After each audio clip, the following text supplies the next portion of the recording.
എല്ലാവർക്കും ഹാർദവമായ സ്വാഗതം.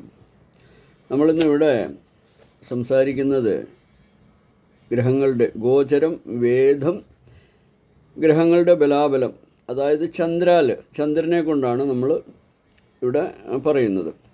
അപ്പോൾ ഇവിടെ ആദ്യം സൂര്യനെ പറ്റിയാണ് പറയുന്നത്. അപ്പോൾ ചന്ദ്രാൽ 3, 6, 10, 11 ഈ ഭാവങ്ങളിൽ നിൽക്കുന്ന സൂര്യൻ ഗുണഫലത്തെ നൽകുന്നതാണ്, അതായത് ഗോചരഫലമാണ് ഇവിടെ പറയുന്നത്. എന്നാൽ ശനി അല്ലാതെ മറ്റ് ഗ്രഹങ്ങൾ ആ സമയത്ത് യഥാക്രമം 9, 12, 4, 5 ഭാവങ്ങളിൽ നിൽക്കരുത്. നിന്നാൽ ദോഷഫലങ്ങളെയായിരിക്കും തരുന്നത്. അതുപോലെ തന്നെ നമ്മളിപ്പം ചന്ദ്രനെ കൊണ്ടാണ് പറയുന്നത്. ചന്ദ്രാൽ 1, 3, 6, 7, 10, 11 ഭാവങ്ങളിൽ നിൽക്കുന്ന ചന്ദ്രൻ ഗുണഫലത്തെ പ്രദാനം ചെയ്യും, ഗോചരഫലം.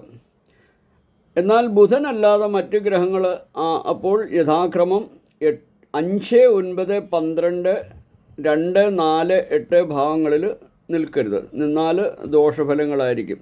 അത് വേദദോഷമെന്നാണ് അതിന് പറയുക. അതുപോലെ തന്നെ ബുധൻ ചന്ദ്രാൽ 2, 4, 6, 8, 10, 11 ഭാവങ്ങളിൽ നിൽക്കുന്ന ബുധൻ ഗുണഫലത്തെയാണ് ഗോചരഫലം കൊണ്ട് ഫലം നൽകുന്നത്. എന്നാൽ ചന്ദ്രനല്ലാതെ മറ്റു ഗ്രഹങ്ങൾ അപ്പോൾ യഥാക്രമം 5, 3, 9, 1, 8, 12 ഈ ഭാവങ്ങളിൽ നിൽക്കുകയും ചെയ്തരുത്. നിന്നാൽ ദോഷഫലമായിരിക്കും നമുക്ക് ഉണ്ടാവുക. അതുപോലെ തന്നെ നമ്മൾ വ്യാഴത്തിനെ കൊണ്ട് പറയുമ്പോൾ ചന്ദ്രാൽ 2, 5, 7, 9, 11 ഭാവങ്ങളിൽ വ്യാഴം നിന്നാൽ ഗുണഫലത്തെയായിരിക്കും നമുക്ക് തരുന്നത്. എന്നാൽ യഥാക്രമം 12, 4, 3, 10, 8 എന്നീ ഭാവങ്ങളിൽ ഒരു ഗ്രഹവും ഉണ്ടായിരിക്കാനും പാടില്ല. അപ്പോഴാണ് നമുക്ക് ഈ ഫലം കിട്ടുന്നത്. അതുപോലെ തന്നെ ശുക്രൻ ചന്ദ്രാൽ 1, 2, 3, 4, 5, 8, 9, 11, 12 എന്നീ ഭാഗങ്ങളിൽ നിൽക്കുന്ന ശുക്രൻ ഗുണഫലത്തെ തരും. ചന്ദ്രാലിലാണ് നമ്മൾ പറയുന്നത്, ഗോചരഫലം എന്ന് പറയും. എന്നാൽ യഥാക്രമം 8, 7, 1, 10, 9, 5, 11, 6, 3 എന്നീ ഭാഗങ്ങളിൽ മറ്റൊരു ഗ്രഹവും ഉണ്ടാകാനും പാടില്ല. അപ്പോൾ എന്താണ്? അപ്പോൾ അതിൻ്റെ ഫലത്തെ നമുക്ക് കിട്ടാതെ വരും.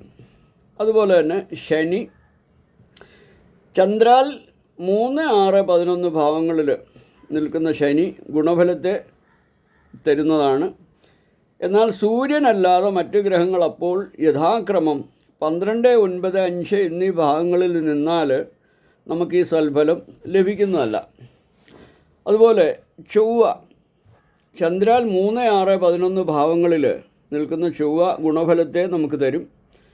എന്നാൽ യഥാക്രമം 12, 9, 5 എന്നീ ഭാഗങ്ങളിൽ ഒരു ഗ്രഹവും ഉണ്ടാകാൻ പാടില്ല. അപ്പോൾ നമുക്ക് ആ ഫലത്തെ കിട്ടില്ല. അതുപോലെ തന്നെ രാഹു ചന്ദ്രാൽ 3, 6, 11 നിൽക്കുന്ന രാഹു നമുക്ക് ഗുണഫലമായിരിക്കും നമുക്ക് പ്രദാനം ചെയ്യുക.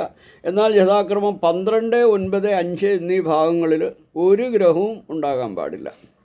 അതുപോലെ തന്നെ കേതു ചന്ദ്രാൽ 3, 6, 11 ഈ ഭാഗങ്ങളിൽ നിൽക്കുന്ന കേതു നമുക്ക് ഗുണഫലം തരും. എന്നാൽ യഥാക്രമം 12, 9, 5 എന്നീ ഭാഗങ്ങളിൽ ഒരു ഗ്രഹവും ഉണ്ടായിരിക്കരുത്. അപ്പോൾ ഇതാണ് ഞാനിവിടെ പറഞ്ഞ ഗോചരം, വേദം, ഗ്രഹങ്ങളുടെ ബലാബലം, ചന്ദ്രാലിൽ ഉള്ള ഫലങ്ങളാണ് ഇവിടെ പറഞ്ഞത്. അപ്പോൾ എല്ലാവർക്കും മനസ്സിലായി കാണുമെന്ന് വിശ്വസിക്കുന്നു. ഹരിയും ഹരിയും ഹരിയും.